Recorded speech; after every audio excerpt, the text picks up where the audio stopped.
जब माता पिता में से किसी का भी एक देहांत हो जाता है और उनके बेटे नहीं होते, तो जब मुखाग्नि देने की बात होती है या अंतिम संस्कार करने की बात होती है तो बेटी को वो काम नहीं करने देते।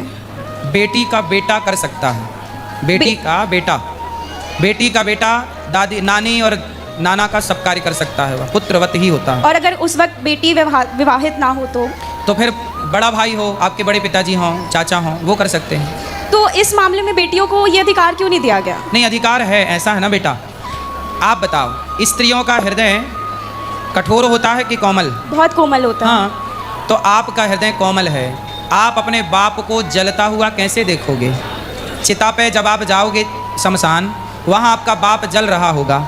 तो स्त्रियाँ कोमल हृदय की होती हैं, तो कहीं बाप को जलता हुआ देखकर स्त्रियों के अंदर भय व्याप्त ना हो जाए, कोई डर ना बैठ जाए।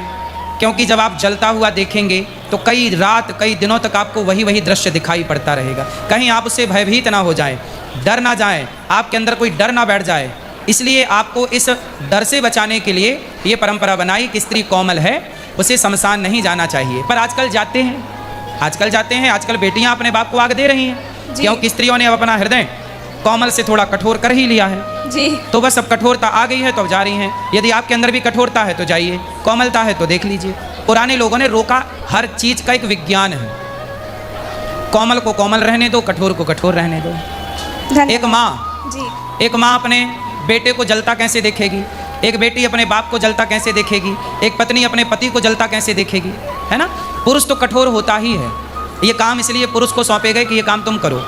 लेकिन अब आज की स्त्रियां कह रही हैं कि नहीं, हम भी जाएंगे, तो जाओ, कोई मना नहीं कर सकता।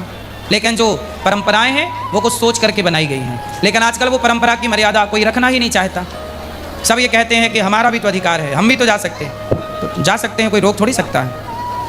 क्या समझ में आया? समझ में आया कि हर चीज़ जो शास्त्रों में लिखी है उसके पीछे एक वजह बना है, बिना वजह कोई चीज़ें नहीं लिखी है। तो वजह सही है कि गलत है? गुरुजी सही है, लेकिन मेरा एक इस चीज़ पे मैं बोलना चाहूँगी कि जब मुखाग्नि देते हैं उसके बाद कई तरह के पूजा भी की जाती है, जैसे श्राद्ध होता है, पिंडदान होता है। तो कई बार ऐसा देखा गया है कि जो दूसरे तीसरे लोग करते हैं, जैसे एक्सटेंडेड फैमिली वाले लोग करते हैं, तो उनके अंदर उस चीज़ को लेकर उतनी सेंसिटिविटी नहीं रहती है, तो कई बार उसमें त्रुटियाँ हो जाती हैं कुछ।